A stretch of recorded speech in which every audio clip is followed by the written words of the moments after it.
My name is Rich Schmidt. I'm here with Dave Paige. We're at his home in Sherwood. It's August 17th, 2020. Dave, thank you so much for joining us today. Thanks for coming. First question for you, and the most important question for what we're doing. Why wine? I was studying a lot of different things in college way back when. I'm from the Midwest. Wine was not part of my culture. And, but I was studying some scientific things. I did majored in computers for a while. I majored in graphic design for a while. I majored in genetics for a while. Just bouncing between science and looking for something more creative. And got a job in a wine shop. And it was the first thing I'd seen that made it seem almost impossible to separate the creative from the science. You read wine books and you can't get through one page without a serious mention of both. So it seemed really right up my alley in that regard. Like I can totally warm up to this, and worked in a wine shop for a while, and immediately kind of realized one day that I was always going to think someone in the wine industry had a cooler job than I had, unless I made wine. And so packed up, went to UC Davis. In the 80s, that seemed like the only place to go and actually study winemaking. Thankfully, that's not true anymore, but it was then. So when you got there, you were thinking at that point of production. You were thinking of making wine. So tell me about kind of the process of learning how to make wine and what you learned at Davis. Well, Davis was a great background. You learn the science, you learn a lot of why things work the way they work. But I think the main thing behind any science degree, and the reason why there are people who do this who have degrees in other things like chemistry or whatever, and they're doing just fine. But a good science degree teaches you a way to have a filter for what's bullshit and what's not bullshit. And how to sort of spot that, how to spot that, oh, that particular statement sounds like there's no evidence behind it. So I'm not going to waste, you only get so many years to do this job. I'm not going to waste a couple of years pursuing something that doesn't have any foundation. Mm-hmm. But Davis can't teach you how great things taste and why they taste great and how to make sure they're going to taste great.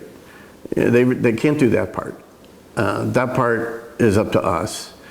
And I think at the time I was there, Davis was starting to get a reputation for just producing these winemaking robots that knew all the fundamentals, but, that knew the chemistry, but didn't know anything else. But I think people weren't giving us credit for how much our life was going to continue shaping us after that. So you've got two people in Oregon, at least, and I'm probably forgetting someone, that went to Davis same time I did. One of them was my good friend Eric Homaker. And his wines, while I very much love his wines, but they're very different than mine. So we learned from the same people at the same time, but we've made different choices since then. Mm-hmm. There's a lot more to learn about what style you like and how to achieve that style. So once you were at Davis, tell me about kind of your first step into the industry. Well, like a lot of people, I was taking harvest jobs while I was still there. Then I went and worked at Sterling Vineyards in Calistoga for several years. Had a chance to take a leave of absence from there and do a harvest in the Barossa Valley in Australia, which was a really great experience, and came back and ended up having an opportunity to work at Jekyll in Monterey County. So that's what brought me down to Monterey. But every step of the way, you're just kind of trying to absorb something new, and you're just trying to figure out.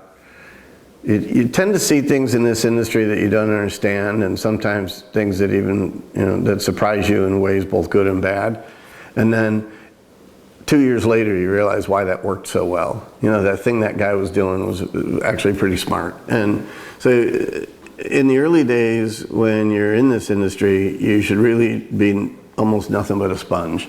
I'm just going to soak it up. I'm not going to pass judgment. I'm going to look for why that worked later on or didn't work. And so bouncing around a little bit in your early days kind of makes sense. You see a lot of things about what worked, what didn't work, and or what they're doing and what they're not doing. And then you taste their wines and kind of judge for yourself. What wines did you find yourself drawn to, or what style did you find yourself drawn to kind of as you were learning wine and bouncing around harvest? Was there a certain varietal, region, style that spoke to you? I didn't, and I think this is partly because I came from this retail, that I'd worked retail for a couple of years. So I wasn't really thinking, when you work retail, you carry wines from all over the place. You have all different styles of wine represented in your shop. And you would be a pretty crappy wine shop if all you really cared about was one kind of wine. So I kind of grew up thinking more, I kind of came into the industry liking everything and experiencing everything. I didn't really realize I was gravitating towards cooler climate varieties until till later on when I was at Jekyll and I was starting to think of what my next move would be. And by then I'd already come up to the Steamboat Pinot Noir conference in Oregon a couple times.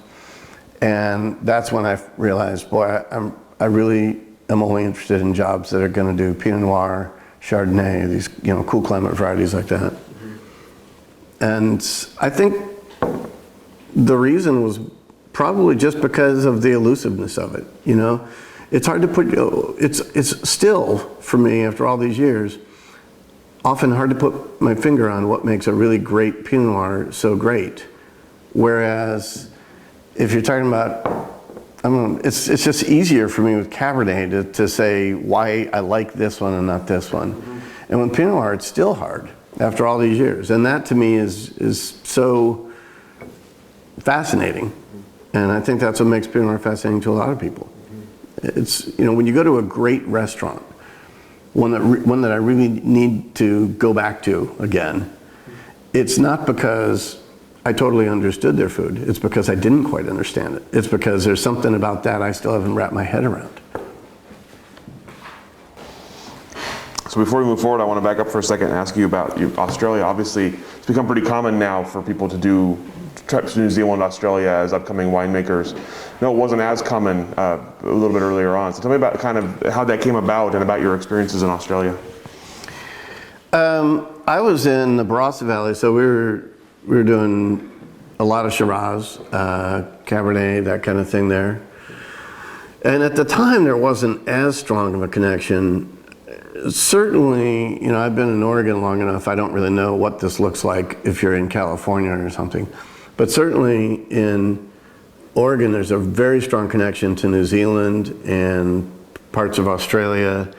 Almost like there's there's almost like there's an unspoken deal between the two growing regions that we were going to swap interns.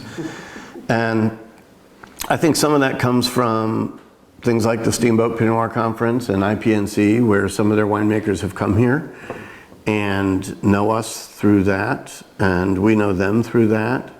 And so there's a lot of open communication about, hey, I got a guy you should take on for harvest, and so it's become much more global. And again, I think a lot of that came from Oregon. There wasn't that community, that effort when I was in California. You needed to make more of an effort to understand more about what's going on within your region or in other parts of California. But up here, that effort is part of our DNA, and so that's part of what makes it exciting. It's part of what got me up here in the first place. Well, let's talk about that. You've sort of discovered your cool climate varietals, Pinot Noir, Chardonnay, are what's calling to you. So what's your next step at that point, and how do you eventually get to Oregon? Well, I took over the reins at this tiny little place in the Santa Lucia Highlands called Cloninger. No one's ever heard of it. So if you're watching, don't crack your brain. Great place to learn. Really great vineyard that we were working with, but not, it was tiny and kind of underfunded. So I felt like it it was great for me because I really got to try things. I really got to, and take responsibility for them, not just try them, but really take ownership. And so I learned a lot about winemaking, but also a lot about, that was my first experience really representing what I'm doing to distributors, et cetera. The whole package. But as I said, it was tiny and kind of underfunded. It wasn't gonna keep going very well. So I was looking for looking for a place that maybe was big enough to actually believe in as having a future. To be, that sounds harsh, but and ended up, after one of those trips to the Steamboat Pinot Noir Conference in 2001, talked to David Adelsheim, and we had an 8 or 9 hour conversation, and I started there a month later, went home and packed up. As you got to Oregon, what were your sort of initial impressions of the industry? Obviously you had impressions from before, but now you're in Oregon. What are your first impressions of Oregon's wine industry? Well, my initial impression was pretty chaotic, but that wasn't because of Oregon. I mean, I literally started, my last day at my job at Cloninger was 9/11. And so we were packing our truck to move in that immediate post 9/11 world, and I pulled into Adelsheim the first day that fruit arrived. So there was a lot of just weird chaos in the air. There was nothing normal about it. So honestly, that's the context in which that whole first harvest happened. But I remember very quickly getting a feel for how well Oregon works together. And it just felt like it came together so easily, and partly because people are collegial. You essentially join a college, and when you come here, and that was great. I mean, I've been coming up and tasting with some of the people up here, so I was already aware that Oregon was the kind of place where people shared a lot and of what they were doing and why they were doing it, and would taste each other about it. But seeing it in action, and especially seeing it in action in a year where I was going to need some of that help because I just hit the ground during harvest, was amazing and really rewarding. And I knew by within a couple of months that this was something that I had not seen elsewhere. I remember during my first harvest, and I'd really only been at Adelsheim for a couple of weeks, and I heard that there was, the Lemelson has this device that is referred to in the industry as the Starship Enterprise. This big contraption where they have the destemmer up on a platform that moves around, and they accidentally dropped their destemmer off the Starship Enterprise in 2001. And I heard this. I knew Thomas Batchelder at the time. He's now in Niagara, but he was the winemaker at Lemelson, and I knew Thomas. He was one of the people I did know before I moved here. And so through the grapevine, I learned about this at probably 10 or 11 in the morning. And a little while later, it dawned on me that I remembered when looking around at Adelsheim, I realized there was this old destemmer out back that we weren't using, that we no longer used there. And I called Thomas and told him, hey, I've got an extra destemmer if you need it to keep going. And by the time I called, someone else, I think it was Dean Fisher at Adea, had already brought him parts and fixed his destemmer. And it's the idea that people actually will stand in line in order to help each other around here. That was pretty impressive. So you're kind of thrust right into the chaos first harvest at Adelsheim. Tell me about what memories from that harvest from the winemaking side. What was it like kind of getting up to speed at a new facility right in the middle of the crush?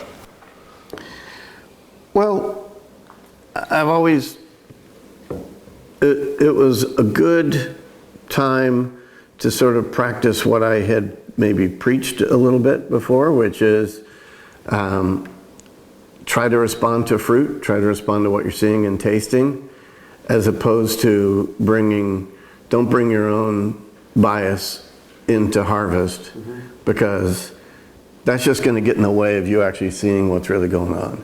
And you're not gonna actually appreciate what you should be doing if you're too busy evaluating everything as if it's the same batch of fruit you've used before. So I think that was really what got me through it.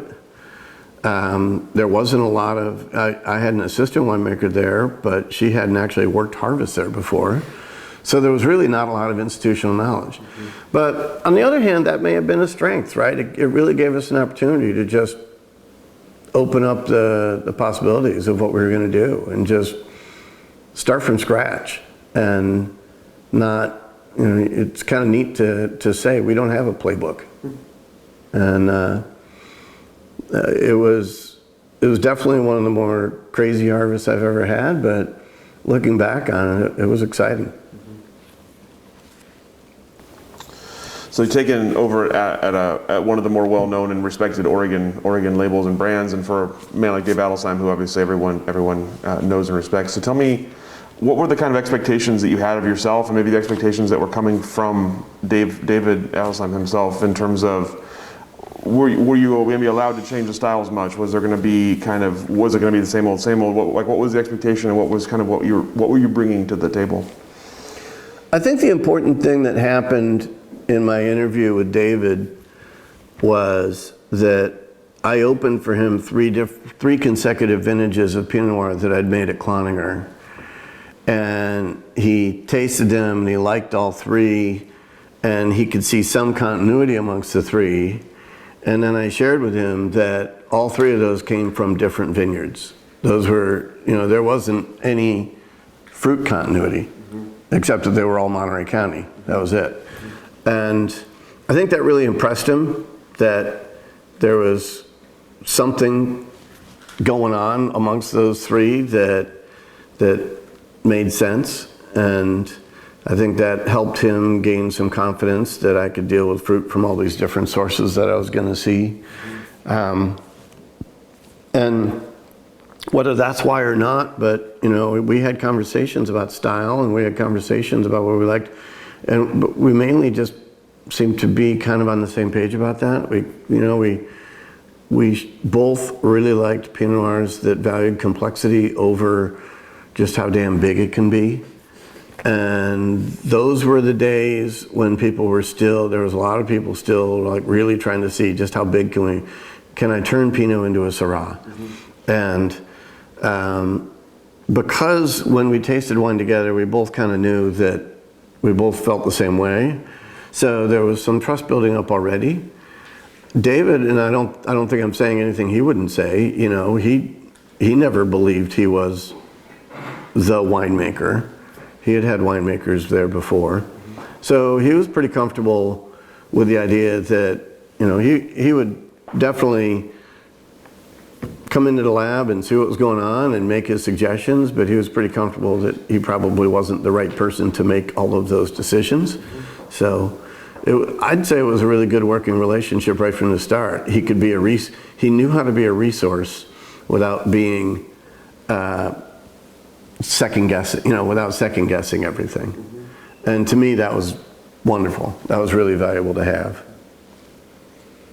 And sometimes, by the way, we talk about winemaking style a lot. We talk about more romantic notions about winemaking, but a lot of times that resource is actually on a much more prosaic level. Like, what happens when something like this happens with the glycol chiller? You need someone who's been at that facility for a few years, who's seen that kind of thing happen. And so a lot of times that was the kind of thing that really got us through.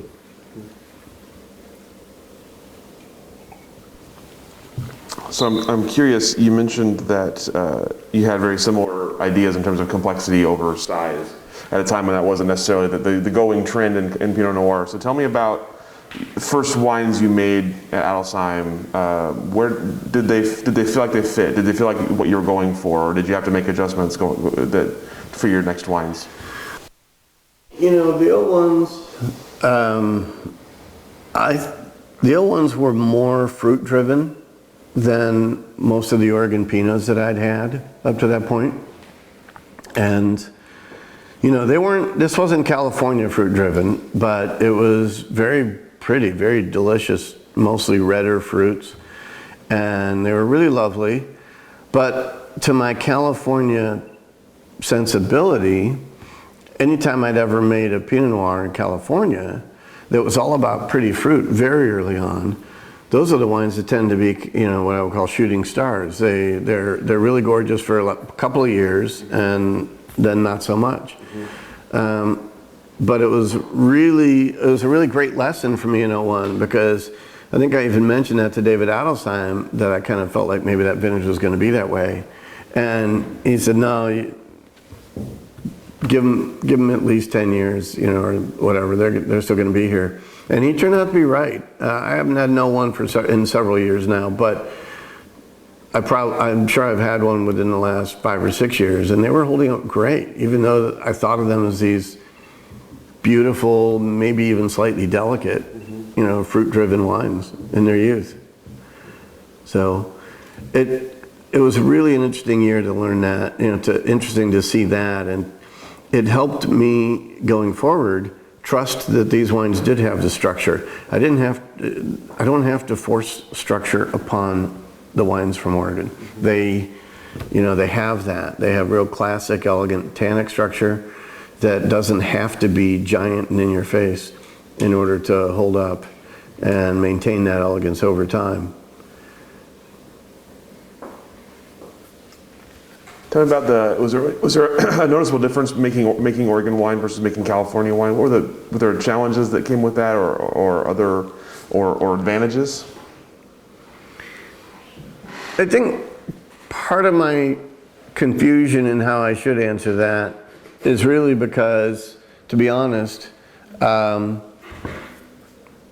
was also maturing as a winemaker during that time. But the kind of, in Monterey wines, particularly the San Jose Highlands where I was working, but, those wines had structure. But going back to that time, in the 90s, and this might have been universal, not just in California, but in the 90s was a time where wines were getting praised for how rich they were. Wines were supposed to be opulent. And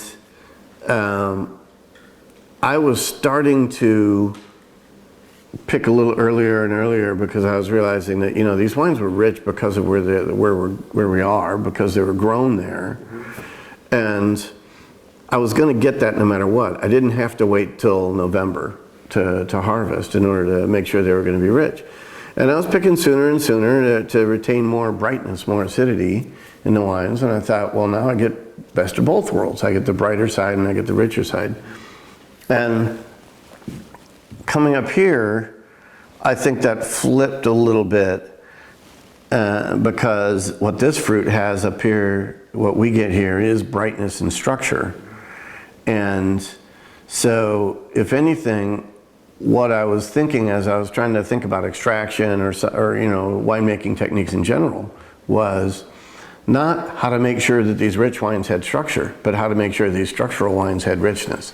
So it kind of changed, and that's where that technique or that practice of tasting and following what you're seeing, as opposed to insisting that you already have a favorite technique that you always employ. That's where that practice, I think, became very helpful. Was I made that switch because I was paying attention to the fruit, not because I consciously set out to make that switch. You talk about that as part of maturing as a winemaker. I'm curious about the timeline on that. How long did it take you in your career to feel confident responding to the fruit that way? Well, I know some people who I think have wrapped their heads around it faster than I did, but I think if you come here and start out making wine in Oregon, and this is the only style of wine you ever want to make, maybe you'll wrap your head around it faster. But I was doing Cabernet, I was doing all kinds, Syrah, I was doing all kinds of different things. And I don't think I really refined my approach and my approach to both winemaking and my sense of style until I started to focus more and more on just the varieties I work on now. And so I would say in '97, when I started at Cloninger, I really started a focus on cool climate winemaking, and I'll let you know when I'm done. I mean, that's the thing about this. To me, and that's part of what cool climate varieties can do, is that to me, they're so intriguing. There's so much depth there. There's so much to learn. If I meet someone in Oregon who says they're done learning about how to make these wines, then they're not going to make it anywhere. There is too much to learn about growing and making these wines. And I'm not bored. I'm not going to be bored. And I'm not going to say that I've accomplished my goal. You mentioned growing, and they're obviously a huge part of the process. Tell me about taking over Adelsheim and learning the sites, learning all that. You mentioned all the different sites you're getting from, about learning the different vineyards and how to treat them. Well, at first you're going back to what I said before about what anybody should do in their first few years in the industry. By then I'd been in the industry for a while, but I kind of went back to being a sponge, like you should be when you're new. Fortunately, they were in kind of a phase where they were growing and expanding and trying new things. So I had the opportunity to be a sponge without necessarily maintaining a lot of existing things. For example, the Elizabeth Reserve program had existed before I got there, and sometimes it was essentially a single vineyard wine based on the old Quarter Mile Lane vineyard. Other times they blended it a little bit, but it was when I got there that it really also coincidentally was turning into a program that was going to consistently be a blended reserve. So I didn't have a template I had to wrap my head around. There wasn't, we were allowed to create the template for what that wine was going to be.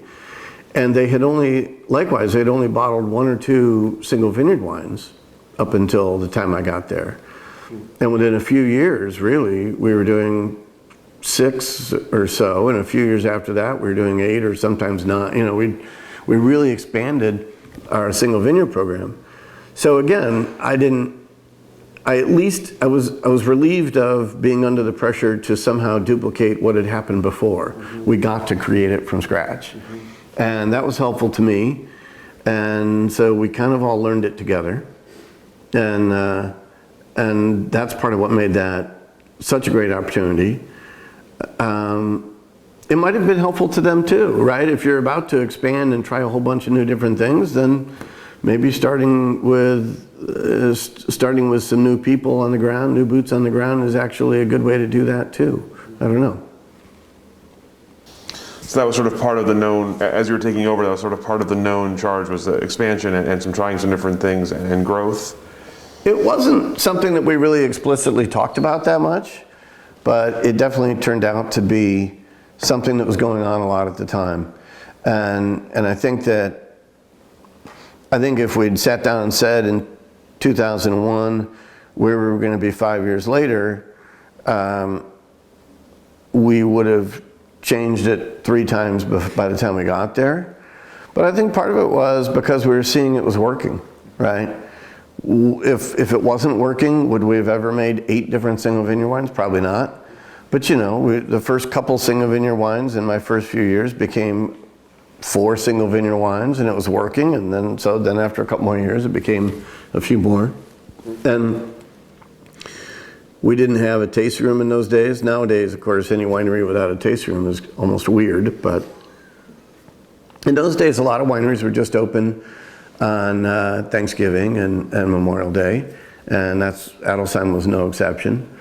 And so if you don't have a tasting room, then having most wineries didn't have an expanded single vineyard program if they didn't have a tasting room. So a lot of that evolution went hand in hand.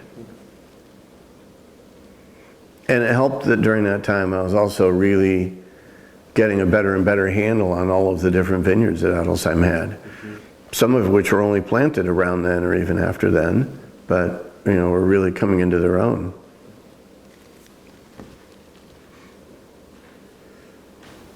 So when you say the single vineyard program was successful, was it at that point distribution, restaurant placements that, or were consumers also? Were you finding consumers also responding to it? That's a good question, and kind of thank you for the opportunity to clarify what I mean by that. I think internally, our first definition of successful was we loved these wines. And they had a reason for being. We could tell the difference. So internally, someone would say, I just love that quarter mile, and someone else would say my favorite is Calkins Lane. And that was part of the excitement of the program, was they were all good and they were different. So that to me was what I actually meant by successful. They were commercially successful in the sense that we were starting, in those years is when people were first really dipping their toe in the water of what it meant to have a wine club, what it meant to, have direct-to-consumer customers. So that was working as well. But honestly, my definition of success had more to do with just that we were loving what was happening and we were excited about the results.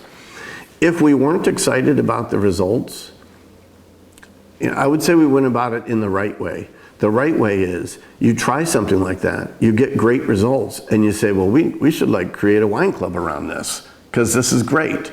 The wrong way to do it would be to say, well, we have to have a wine club. Let's make a whole bunch of weird wines so that we can, have one. But we did it in the right way, and I'm very proud of that too. And that the wines existed before figuring out how to sell them. I think that's important. It may not be what business majors would suggest in this day and age, but to me, I think it helped make that lineup of wines what they became and what they still are. So as you're kind of settling into the role, tell me about other kind of maybe milestones along the way at Adelsheim, other successful projects or things along the way that kind of marked your time as progressing. Well, I think that encompasses such a long period of time, and I was there for about 16 and a half years, and plus add to that David's history, very long history in the industry, and I was working alongside of him. So we had such a wide angle lens on now looking back on it. So it's hard to differentiate between what things are milestones for Adelsheim and what things are milestones for the Oregon industry. I was describing our situation with creating a club around these wines we were starting to make. Well, the industry was learning that same thing. That wasn't Adelsheim in a vacuum. And some of the other things, the realization that there was this interesting distinction between different vineyards and often different areas within the valley, that when I came there was still just colloquially referred to. You knew where the Eola Hills were, but there was no definition. And so seeing the valley evolve into more distinctive sub-AVAs, obviously Adelsheim and in particular David was a big part of that. But again, I don't think we put the cart before the horse. We were already making the wines. We had a Temperance Hill before we could write Eola Amity Hills on that bottle. And we had a wine from Ribbon Ridge before Ribbon Ridge existed. So these wines were there, and of course plenty from the Chehalem Mountains because that's where we were based. And so these wines were already, the proof was already in the bottle. And to me, that's important. It's great to know that we're making these decisions because because the wines are compelling, instead of let's go make an AVA and then figure out what we're going to do with it, you know.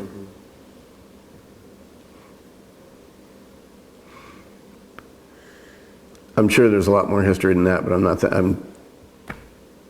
There are a lot more things that went on than just that, for sure. But Sure. you know, meanwhile, I guess there were things like the live program, which I don't know when that actually first got started in Oregon, but I didn't really hear about it at first when I came here, and then we got involved in it, and you know, so it became a big part of that, the growth of that program.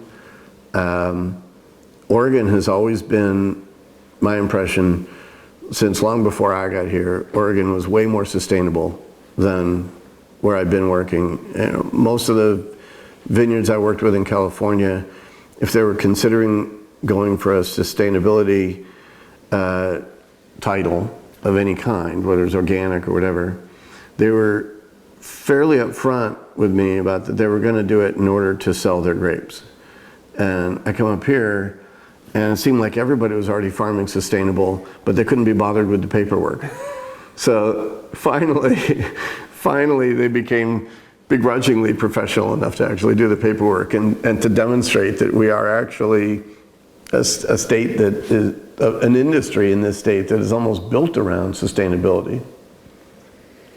I think begrudgingly professional would be a great title for the Oregon Wine Industry. Sometimes. Sort of, we'll do it, but we're not going to like it. So as you were working at Adelsheim, tell me what was sort of special about Adelsheim to you? What was, whether it was terroir or philosophy, or what was it about the company that resonated with you as you were kind of growing into your role? Well, going to work for David, I mean, obviously that is both daunting and an opportunity. And I mean, that's the single most, and when you talk about Adelsheim and you talk about the history of Adelsheim, I mean, obviously you're talking about David. There's no question. And that was both the single biggest attraction and the thing that took at least, you know, a couple days to wrap my head around. I was really lucky in, as I said before, things were in a time of flux anyway, so I didn't have to worry about maintaining this you know, bastion of something in the way that it was already set. It was really an interesting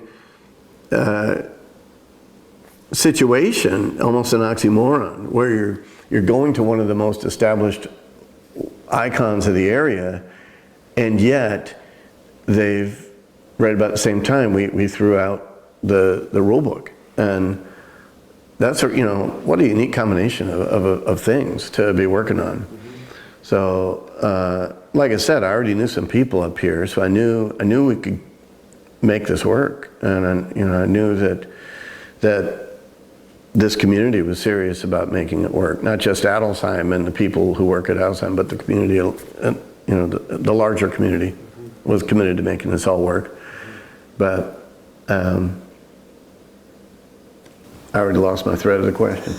That's okay. You actually brought up something interesting. That, you talked about working for David or working for Adelsheim as being kind of the biggest challenge and success of that. Tell me about the pressure of that. Was that something you felt internally, externally, as you were working there? The pressure of Adelsheim?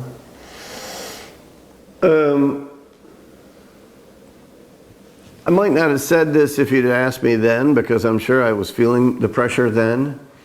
But certainly with the benefit of the years and the hindsight, I would say David was actually doing a lot to lessen that pressure, to make sure, you know, I knew, even though he was certainly willing to make suggestions, but I knew that he was not Adelsheim's winemaker. There are a lot of winery owners who wouldn't have pulled that off. It wouldn't have made that so clear. Let's just say that. And So that made it a lot easier to really work on what we're doing with this stuff. You know, how are we going to make the best wine possible? And it would have been harder to answer that question had I been serving what I would have called two masters. One, you know, both my internal compass and someone else. But again, because we agreed on wine, you know, there was never any disagreement there about what kind of wine Adelsheim wanted to make. And because it was the same kind of wine I wanted to make, that was never a problem. And that is an amazingly, that makes everything easier from then on. So no, in hindsight, I really don't remember a lot of stress about that. Not as much as you would think. It was certainly an honor, though, I'll say that. And it does, you know, and there are times where you are aware that you're on a bigger stage because you went to a place like that. Certainly coming from a place that, as I said at the outset of this interview, no one's ever heard of. I mean. What about the other parts of the job as a winemaker? Obviously, you're growing, so you have staff, you're hiring and training, you're selling wine, you're doing all the other parts of it. Think about kind of growing into those parts as well. I know it's not, selling wine is not usually people's favorite part of the job, so I'm curious about sort of your role in that.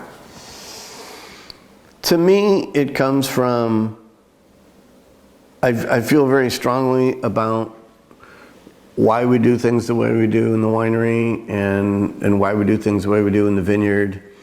And when you feel that way, you can't help but want to help communicate it.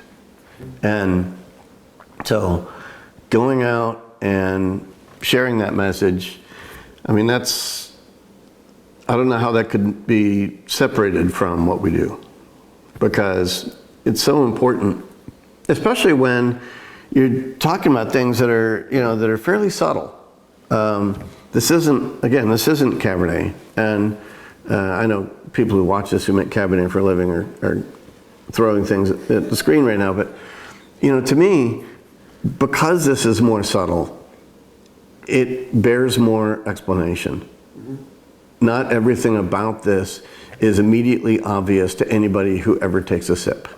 And why it matters, why that's important to me, why the things we do is important to me, and the results that are in the bottle that reflects all those decisions that we make and all those the philosophy we have and the region we grow in.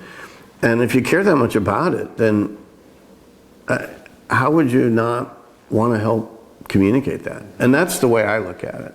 If I thought of it as sales, I'm not a sales guy, right? And that would be cringe-inducing to me to think, oh, I'm going on a sales trip.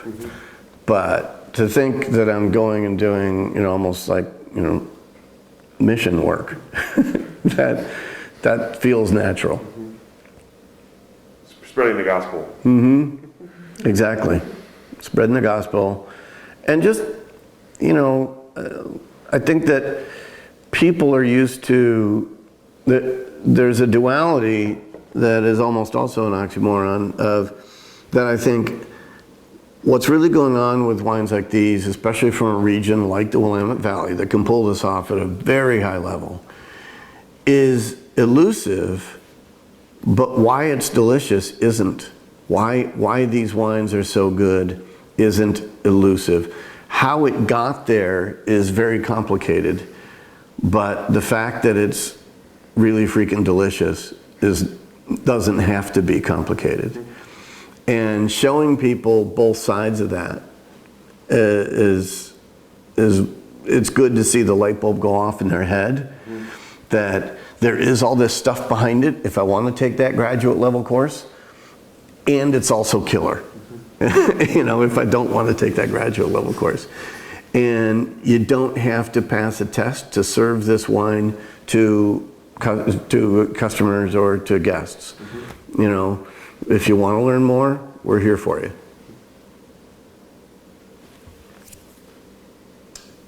we've talked to people, we've interviewed people in the industry who have worked with you at one time or another at Adelsheim or elsewhere, and kind of look at you as a mentor. I'm curious about. That's a very large number of people, by the way, over the years. I'm curious about that. You played a big role in starting and sort of sustaining careers along the way. Tell me about sort of what you try to impart to people who work for you, what you look for when you're hiring people, and what you hope they take away as they go on to their next thing.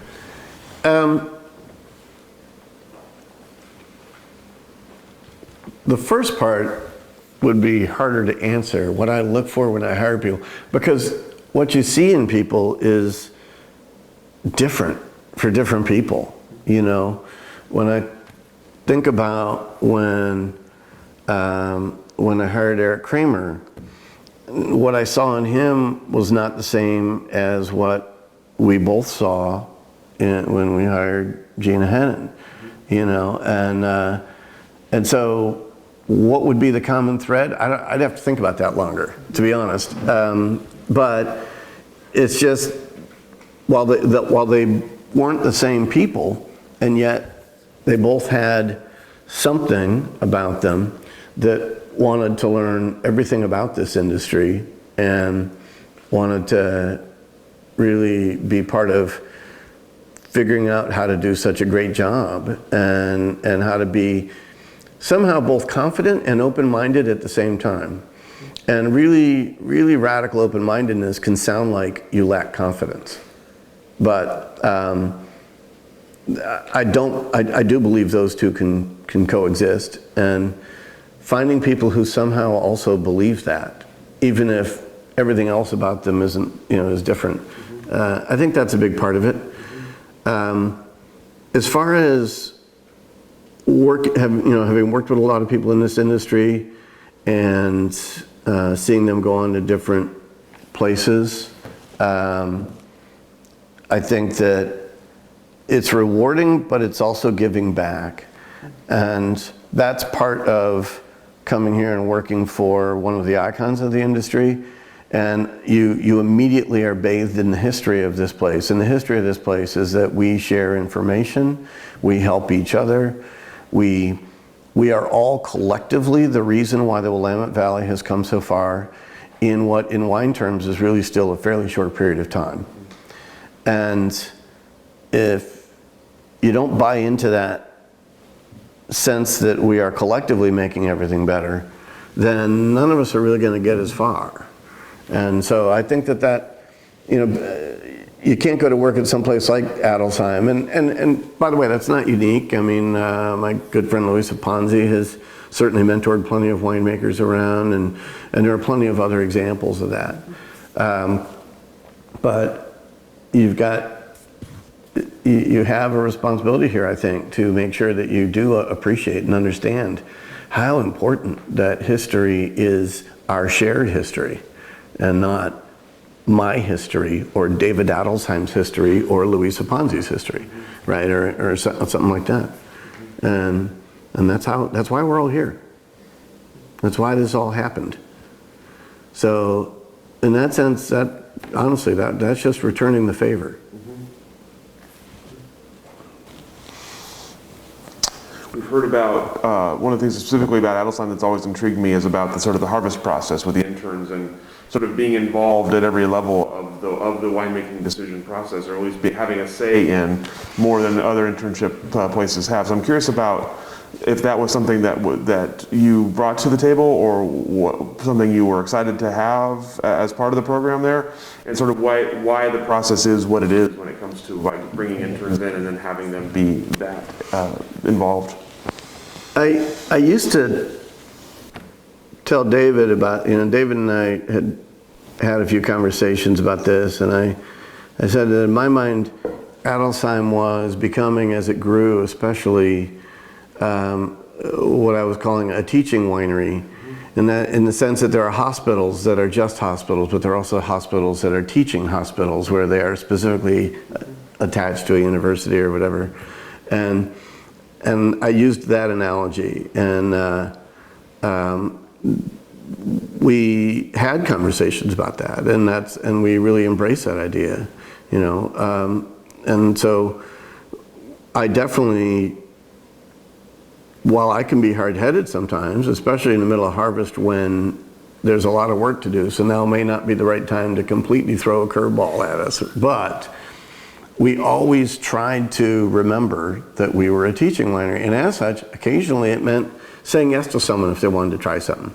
And whether you believed in it or not, we had the luxury of, we were going to have 150 different Pinot Noir fermenters in any given year, and I can spare one to someone's idea, but we also did it very experimentally, right? It wasn't just a wild hair. It was like, well, if we're going to try that, we're going to try a fermenter right next to it, same grapes, where we don't do it that way. And that, that's the science nerd background of it, is let's actually learn something from this, not just throw shit at the wall and see what sticks. And so, that way you can kind of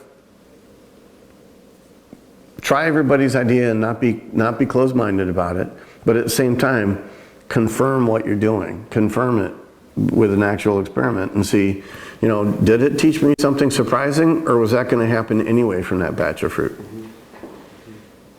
No, it was always exciting, and it was a big part of, I think it was a big part of why we came so far. Certainly just being Adelsheim now, not in a larger sense. How do you end up coming up with a program that has that many wines that all reflect their place? Well, because each and every time, if this particular single vineyard wine is going to be different from that one, then you really have to appreciate what's different about those vineyards, and you're going to have to try things.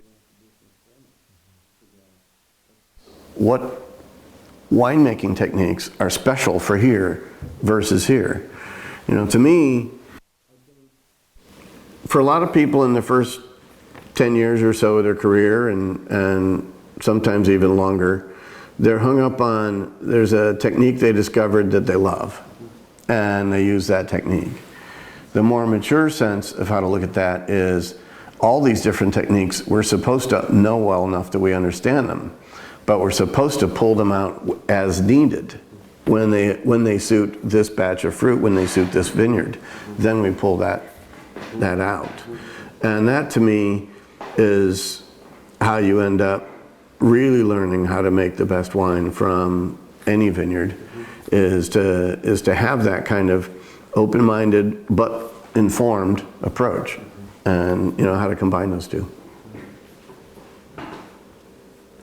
So tell me, as you were leaving Adelsheim, tell me about, in your mind, what the biggest changes were at Adelsheim from when you started to when you finished. What were the biggest differences that you noticed in your time there?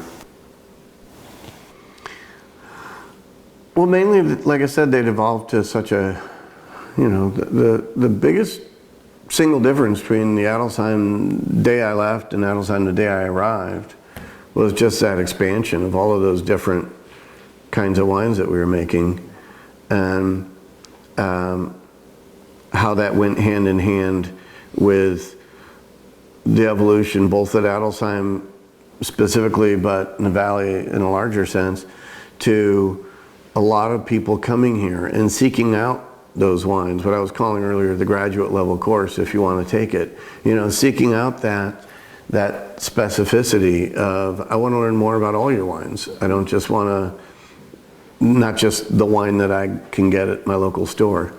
And that's been, well, that's been part of my career that I could talk about personally, but really it's the big picture of what's going on here for the last 15, 20 years.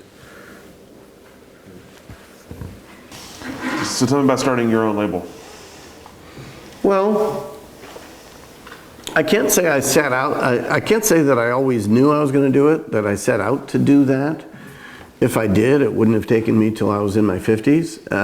But, at some point, I will always have been proud of what I did at Adelsheim. When I'm proud of Adelsheim, I'm still proud of Adelsheim. In fact, one of the things I'm most proud of is that the team there was such a great team that, with only one exception, they're actually all still there, unless there's news I don't know about. But and that was something that I specifically wanted to happen when I left, was make sure that was going to be able to be in place. And because I wouldn't have been proud to leave had that led to anything chaotic. But I still go there and think this is still great, and so with that confidence, with that comfort, I also was realizing that, I was getting into my 50s, and I was either going to try something new or not. And so it was kind of fish or cut bait, as my dad would have said, and we talked about it, my wife and I talked about it, and decided to go ahead and give this a shot. I was toying with the idea for quite a while, and finally realized that I was never really going to put a business plan together and do the work that it took to make this happen unless I just left Adelsheim first. So I really didn't have all this stuff in place the day I left Adelsheim. So that was interesting. That was, I knew the timing was right for them, and that was important to me for Adelsheim. But in terms of myself, it felt like I just jumped off the diving board and then checked to see if there was water in the pool. And so I would say 2018 was one of the weirder years of my life. And that's really saying something, considering right now we're in the middle of 2020, which is the weirdest year of anybody's life. We spent a lot of that year trying to find partners and trying to, because I'm not, at this stage of the game, I'm not going to start a winery and build it up from scratch the slow way that takes 15 years. I needed partners to say, okay, let's grow a little bit faster.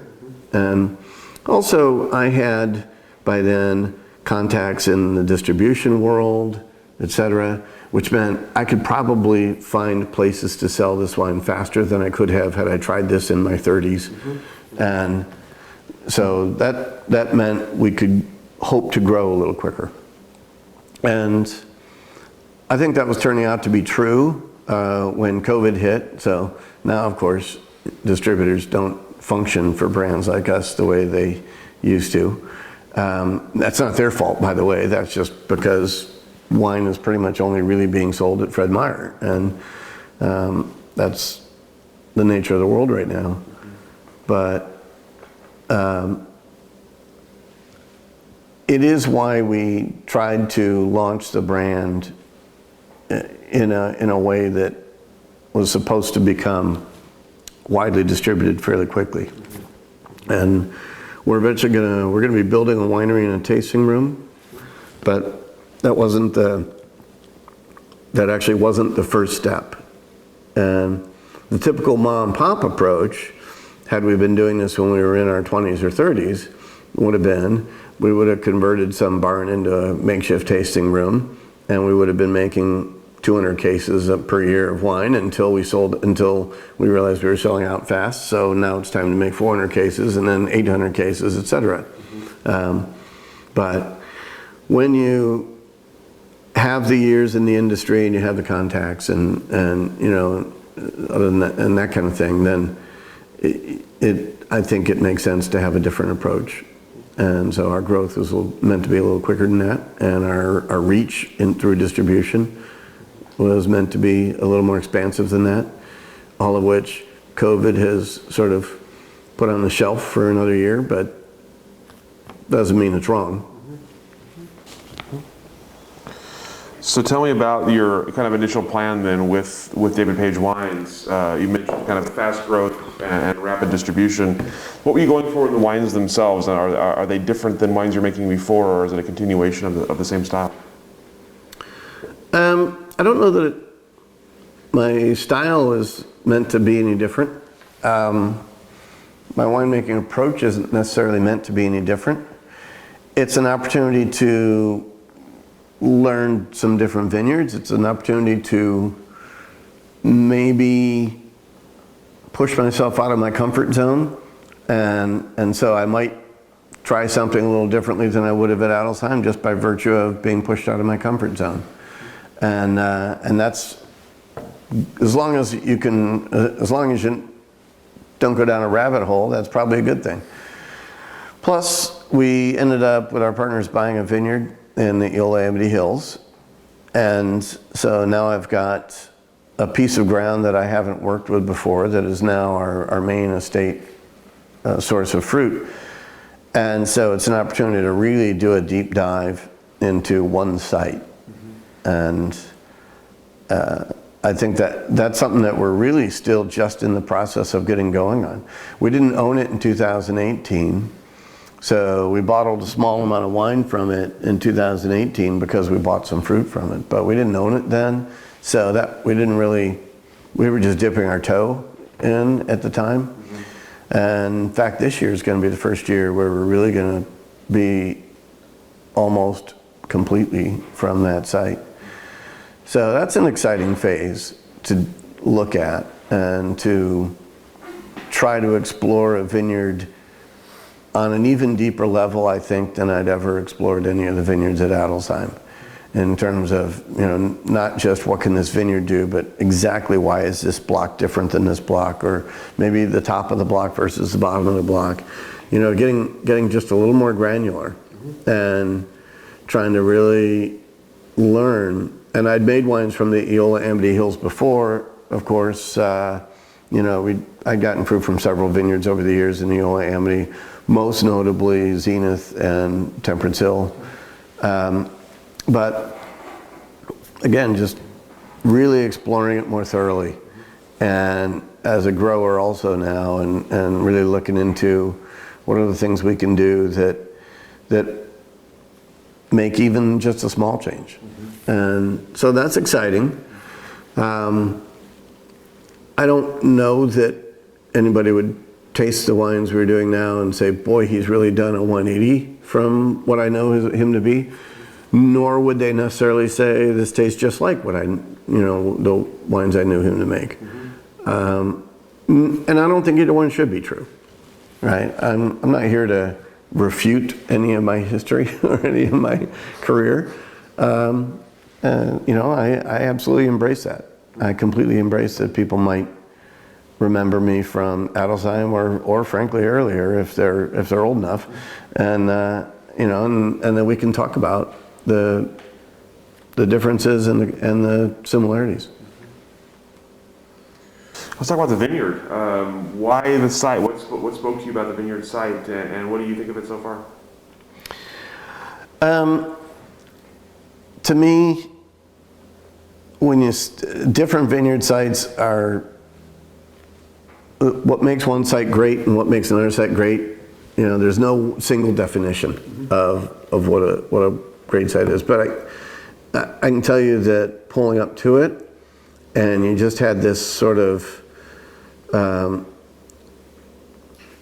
transverse sort of ridge, this rocky, Jory ridge poking out to the east from the Amity Hills, and it just looks like a great place to have a special a site that could have its own personality, a site that could grow great grapes. You see it's kind of these thin rocky soils where even 20-year-old vines that ought to be in the prime of their life are they're struggling just a little bit, and it seems a little different than you look around at some of the other places where people are growing, and it's just different enough. You think, okay, this could be a really unique quality that comes out of here, and that's really everything I just said is a gut feel. There is no. I've seen a lot of soil pits in a lot of vineyards, and I can tell you that they all look different, even though several of them are great vineyards.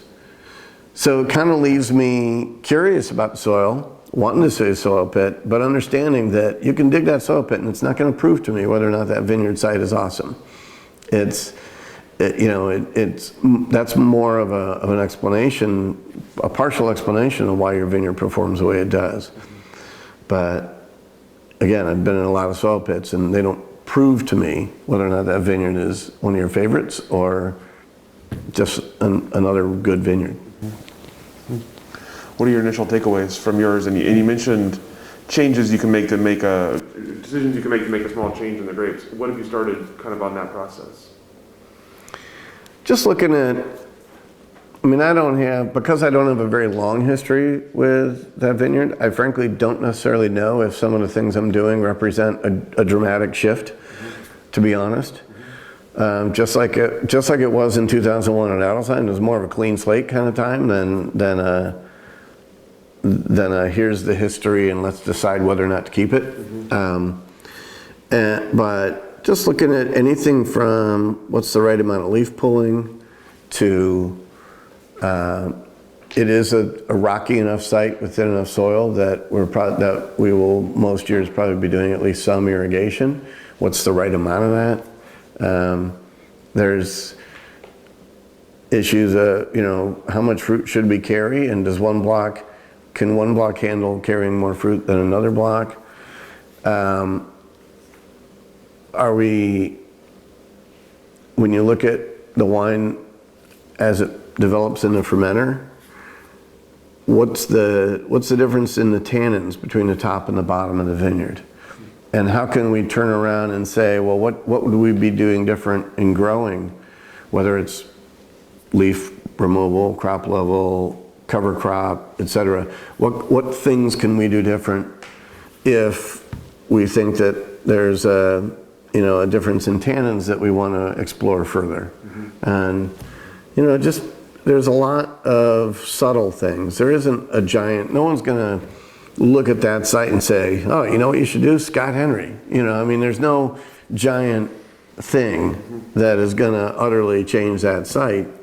It's more of this incremental, let's look at what a cover crop every other row does, or let's look at what a little more leaf pulling does. Let's look at,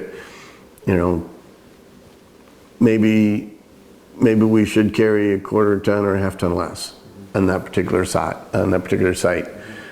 We have some Chardonnay grafted into there. We now have an acre and a third of Chardonnay. So a big question going forward might be, is where should more Chardonnay go? Because we'd probably like to put more Chardonnay in. But should we just expand where it's at? We love what it's doing. But on the other hand, maybe it'd be fun to check it out over or up on the top of the vineyard, up on the top of the slope. How would it look there? So these are questions as we evolve the vineyard going forward. Do we like the clonal mix that's there? Would we like to just introduce a bigger variety of clones? Maybe even other rootstocks. How would you describe its personality so far from what you've been able to gather in terms of the wines themselves? It's interesting. In some ways, it doesn't necessarily remind me of Temperance Hill, but some of the things I saw at Temperance Hill I'm seeing here, where they have both a fruit-driven side that often comes out more over time, but also this dark earth. It can also be kind of black pepper, even meat juices, this slightly dark gamey side that is very exciting and very unique, I think, to that area, although I'm certainly not right next to Temperance Hill by any stretch. But and the same batch of wine can evolve from one to the other. Typically starts out more of the black pepper, dark earth, and those kinds of things, and then evolves towards being a little more fruit driven. And the oldest wine I have from that site that I made was 2018, so it's not as if I can tell you the end of this story. But those are the kind of things I'm looking at and watching, and whether I want to sort of go further down one road or the other in winemaking techniques.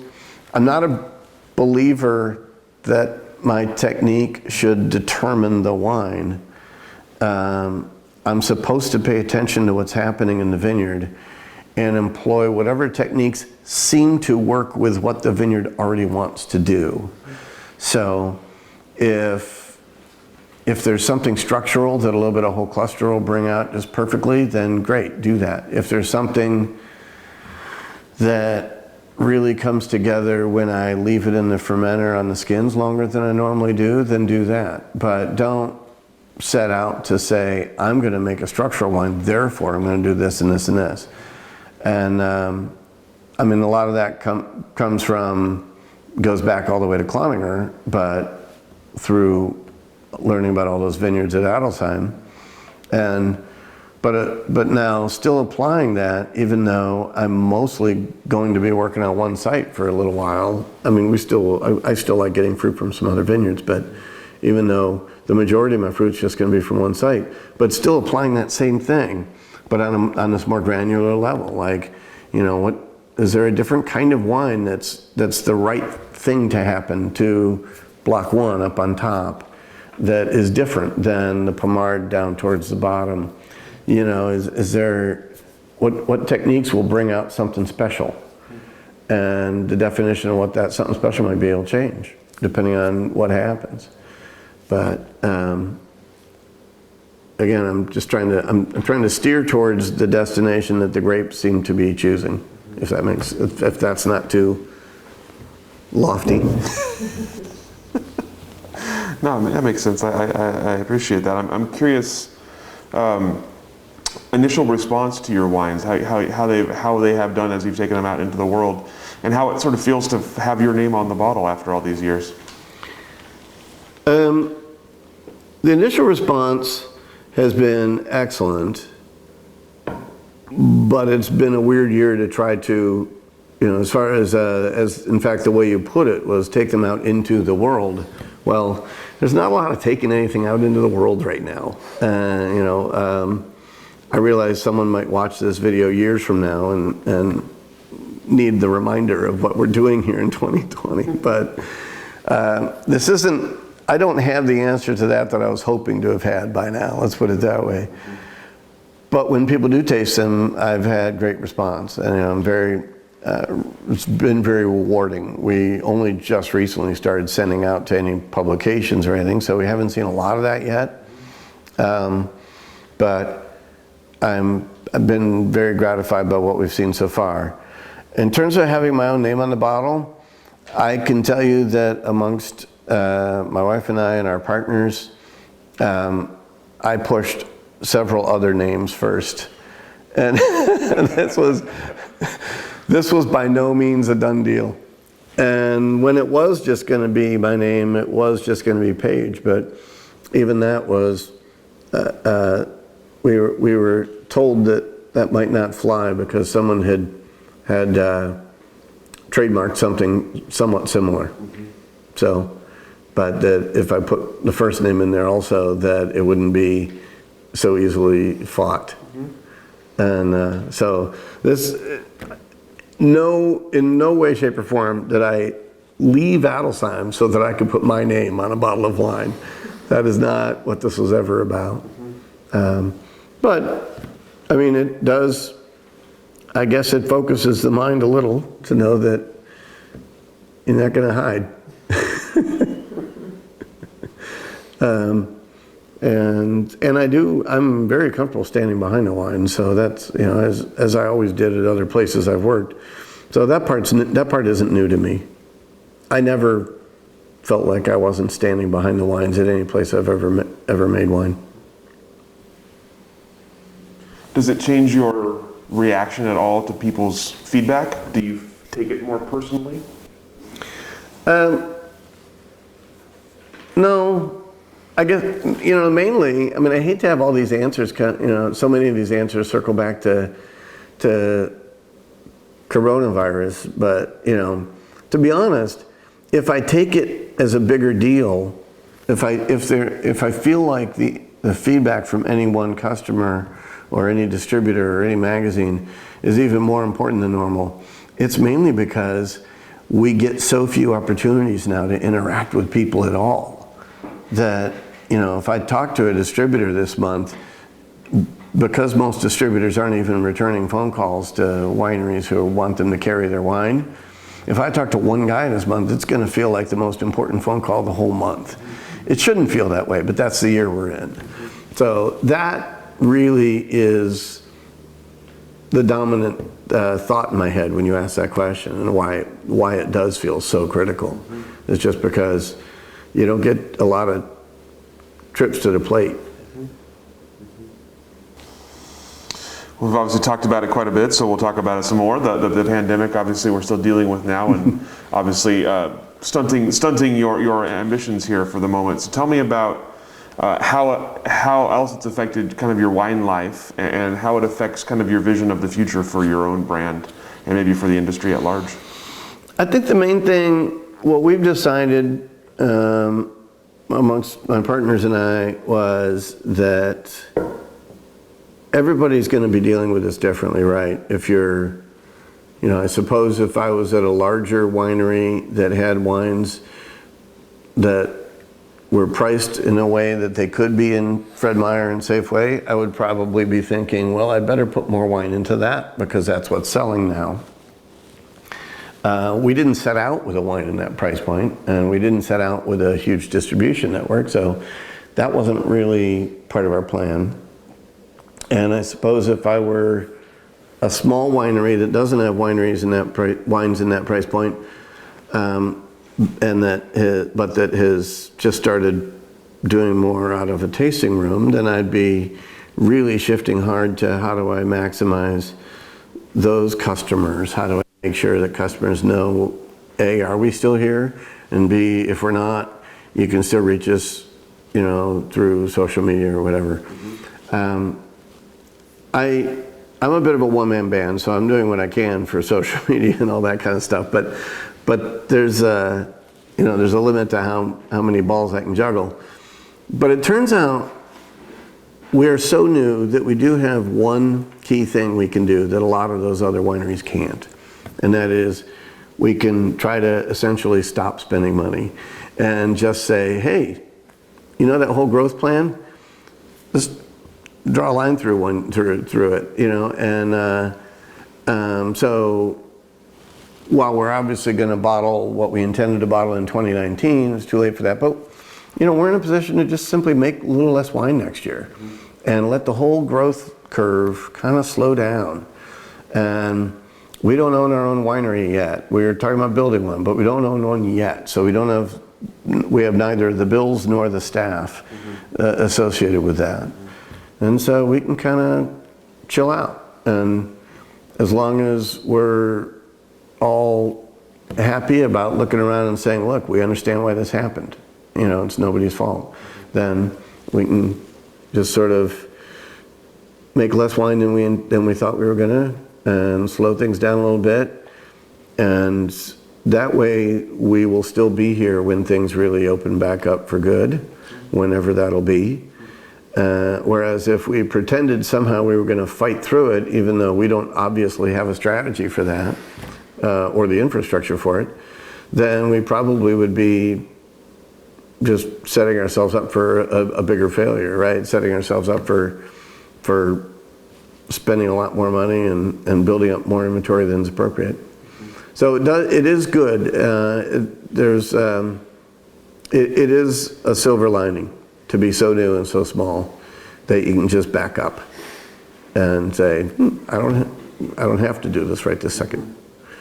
And we're in it for the long haul. If we can let COVID slow us down for a year. Actually, it's not our choice. It's not about us letting that happen, is it?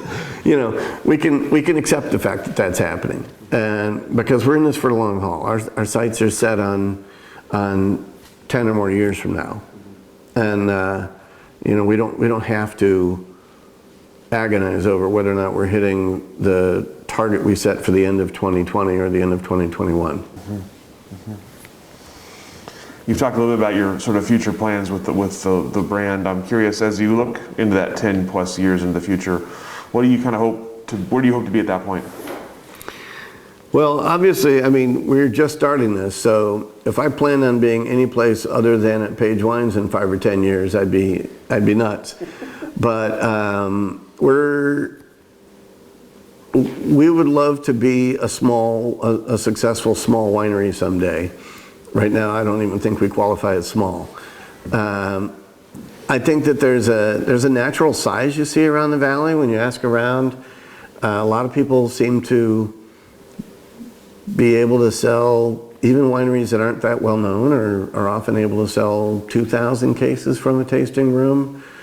The more successful ones are doing 3, maybe even 4. But when one of the most successful tasting rooms when a very successful tasting room in the valley is only doing twice what a fairly unknown brand is doing, you realize there's a range there that is normal, that people fall in. And expecting to not exist in that range is, you need a good reason why you expect to be so successful that you're going to burst through a glass ceiling that other people aren't. Mm-hmm. I think that if you're making 5, 6, maybe 7,000 cases of wine, you have half of that for the broad market distribution, so that people can find your wine without coming to your tasting room. It's not my goal to be so exclusive that literally you don't know who we are. I want you to see our wine occasionally at restaurants in Portland and New York, for that matter, or Charleston, South Carolina, right? I want you to see the wine out there. But we obviously hope to have a customer base right at the winery. And that's a fairly comfortable size. If you look around at wineries that have grown significantly above that, you kind of need, then that's a different kind of glass ceiling. You kind of need a GM or a national sales manager, or you need some key people to help push through that. And basically all we really talked about is that we'd get to that first plateau and look around and then decide what's next. When it comes to designing winery tasting room, do you have something in mind that you're a certain type of winery, certain size, certain layout that you kind of have in mind? We actually talked about this. My partners don't live in state, but when we're all here at once, we went around. I scheduled a few days of touring around and tasting, and what we all really liked was when we were at a place that felt like we went to a winery and we tasted wine at a winery. It didn't have to be with the winemaker, but something that had that sort of organic feel to it. Mm-hmm. And that's what we're doing. We're building a fairly small winery and a fairly small tasting room, and they're completely connected, so much so that we're designing it so that if production needs to expand, it'll just take over the tasting room. And or if the tasting room needs to expand, it can they can expand into each other. Mm-hmm. And that's that just sort of sense that if there's anything I want to communicate to people about my winemaking and the wines, it's that we are really here to explore this great region, and as a subset of that, this particular great vineyard, and trying to show you, not through my ego, but through whatever shepherding I can do, try to show you what I think is the most special thing that can happen mm-hmm. in that spot mm-hmm. and in this region. And to me, adding glamour to that doesn't convey that message at all. And I think that, to circle back to the whole COVID issue we keep touching on, I'm also guessing that if there's anything that comes out of this, is that people might come out of this even with just a little less fascination about novelty, and let's say, okay, I want to see something real. I want to see something excellent and authentic, and I think that that's exactly what I'm trying to convey, and what we're going to try to convey with the whole experience is we just want you to know you came to a winery where people give a shit, and this is what we're going to show you. No, I mean, that is the most important thing, right? I mean, I don't want to go to a restaurant and be impressed by some spiraling foam of whatever anymore. I want a really good burger. And Or, I mean, it can be fancier than that, but you know what I mean? I want quality, and I want someone to really nail it. And I don't have to learn something brand new about what you can and cannot do with a potato, necessarily, you know, by adding liquid nitrogen or something. And I think that I'm ready for that whole trend to be over. You know, I would like to design a logo that just says Paige Wines, no hipsters. More steak, less sizzle. Yes, exactly. Right. If you come to our winery, do not ask for the pet nat. Just don't. I know that in addition to your own label, you're also making wine for some other brands around. So I'm curious about your work as a kind of a custom winemaker and how that work, how your wines that you make for others differ from the wines you make for yourself. I haven't really done that much of that, and it hasn't been a huge part of what we do. I think once we actually open our winery, it'd be easier to really sort of hang that shingle out, so to speak. But yeah, since I know you've already spoken with them, I will share that I've been working with Luke and Emily at Gemini, and for example, and I don't really have to change my winemaking approach because it's their vineyard, it's their unique piece of ground, and whatever I do to find the most interesting thing about the fruit from their piece of ground is almost for the other wines, right? For all the reasons I've been explaining, it's going to be different, and it's going to reflect their spot. And if going forward they feel confident enough to start making suggestions about which interpretations they like even more than others, then we can do that together too. And I guess going forward, I'd rather really work in depth with a relatively small number of people than just take on anything as it comes, and have kind of a group of projects that I can still wrap my entire head around, and really try to stand behind every one of them. Tell me about, we touched on that kind of throughout the interview, that kind of reflecting a place. Tell me about finding the character of a place, how you go about it for places, especially as you're less familiar with the vineyard, as you're just the first time you're in a vineyard, the first couple of years you're in a vineyard. How do you look to find that best representation? Occasionally it's clear what your job is. You know, some of the vineyards I've worked with are so inherently fruit-driven and opulent that you just know this is never not going to be a fruit-driven opulent wine. So maybe I just want to see how to interpret that. Now, I don't necessarily have to make it more opulent. My notion that I follow the grapes where they want to go doesn't mean I have to follow them off a cliff. But how to make sure that wine is going to be balanced as well.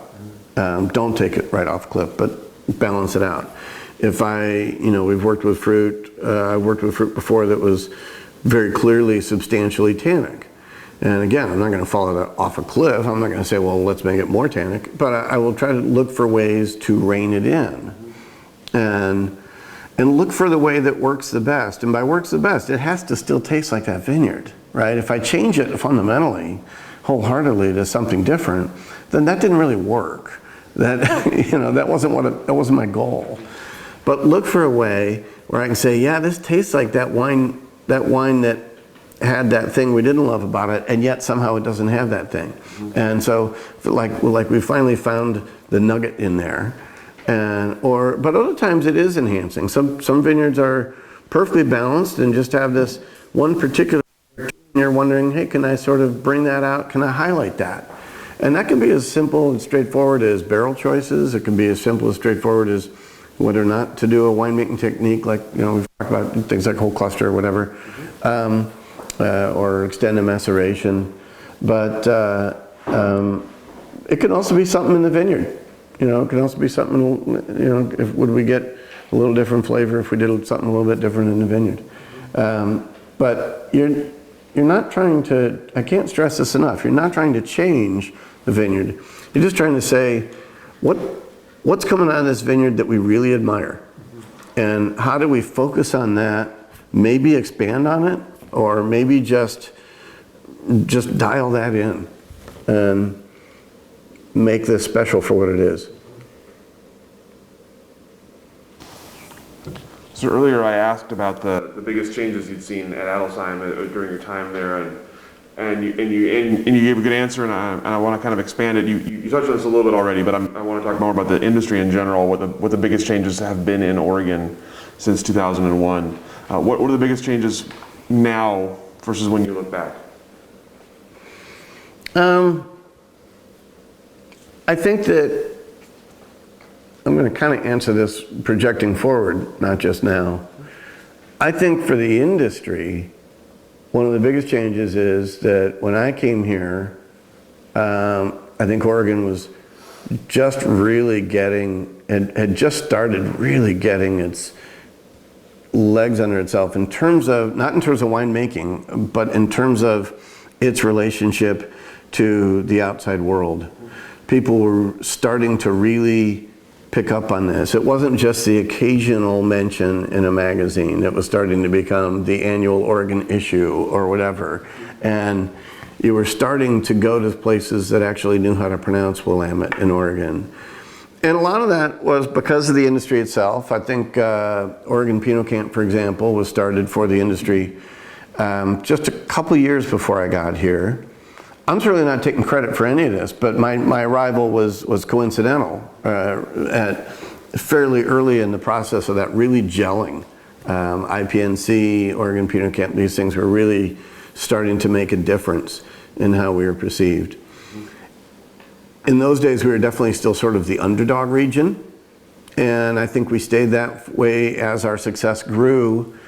And what I see is maybe sometime in the last 10 years, I'd hate to pinpoint the year, but at some point we grew out of our underdog status, and now we're damn near leading the pack. At least when it comes to cool climate wines, we might be the big dog now, and I think that's going to be our next challenge is, how do we behave as the big dog? How do we behave as the front runner?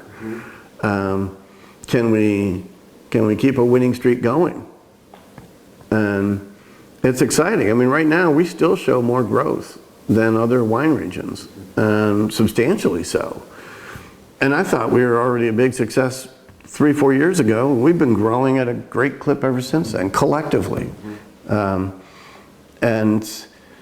can we keep doing that? Can we exist as a front runner and make sure that we're still relevant?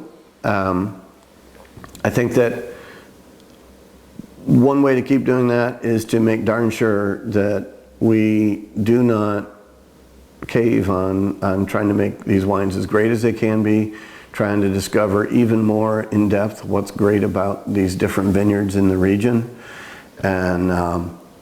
And for me, this is a time to stick to our guns about that, not a time to water the message down by saying, guess what else we do, you know, and let's try this and that. And, you know, I think that the real great older wine regions of the world have stuck to what they do best, and I think there's still an endless number of possibilities as to what we can show the world even by sticking to what we do best. I don't think you're ever going to confuse, you know, once you really understand the wines, that you're really going to confuse a wine made from the Eola Amity Hills from a wine made from the Chehalem Mountains, at least, you know, not very often. And so there's still all this stuff to learn, both from the consumer standpoint or distributor, sommelier, whatever standpoint, but also from the wineries and winemakers. And as I said earlier, it's not boring yet. So let's make sure we resist thinking of it as getting old hat, because it's not. What do you see as you look ahead then? What is the industry going to look like a decade from now?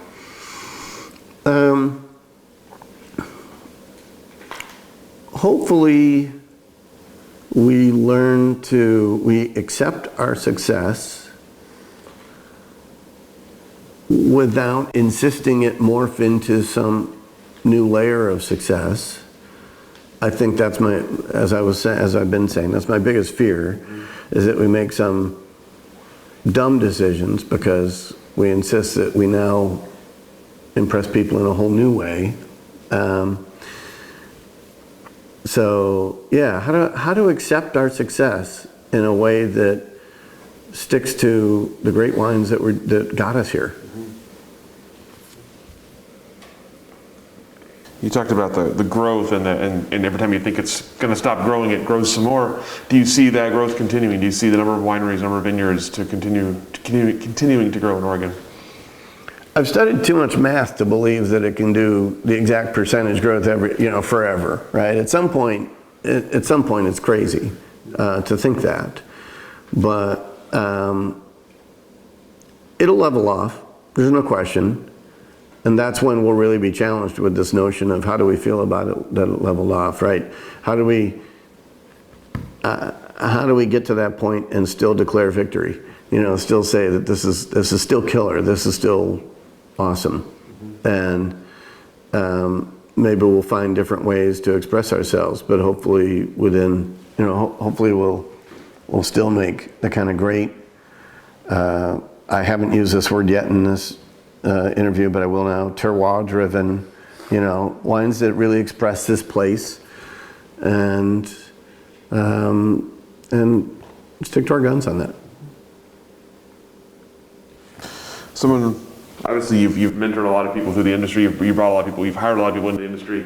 If someone were to come to you and ask for your words of wisdom on joining the Oregon wine industry, what would you tell them?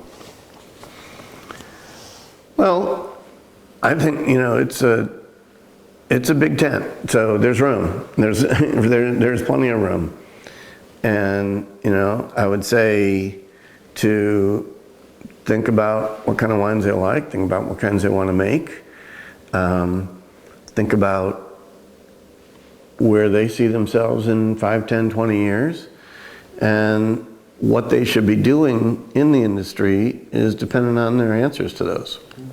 Are you the kind of person that wants to go cultivate your own little piece of ground and do your own thing? Are you the kind of person who wants to work with as many different vineyards as possible? I think this industry is now successful enough and diverse enough that there's a lot of different answers to that. I don't think there's just one personality that'll thrive here, and I don't think there's just one answer to what you want to do that will make me recommend it to you. But there's room for more. There's no question. We're successful because of how many people have come here and succeeded, not in spite of. All right, last question for you. We're going to get a little philosophical. What is wine's role in society? I'm going to say something a little unusual, and that is that I don't think wine has to have a role in society. And the reason I'm saying that is because I didn't grow up thinking that wine had a role at our table. I didn't grow up thinking that wine was important for our culture. And that's just because of where I grew up. The family I grew up in and the region I grew up in wasn't necessarily attuned to that. And, that we didn't happen to be into it doesn't mean, I don't feel like we needed to be. Mm-hmm. So in my mind, I don't think that people have to care what we're doing. I'm honored when they do care what we're doing. And I hope that we always remember as an industry to be honored that people care what we're doing. Not to presume that they owe it to us because we play such a key role in anything. Mm-hmm. That doesn't mean I don't believe that life is better when, with a good bottle of wine. right? In a lot of ways. And whether you're a, diplomat or just have friends over, it absolutely is a good part of the evening. And but let's not get so full of ourselves that we think we're doing some sort of important key national function. We're just trying to make people's life better and make great wine in the process. And that's, so is wine a part of culture? Yes, but it's not the necessary part of culture. I'm not quite Thomas Jefferson on that one.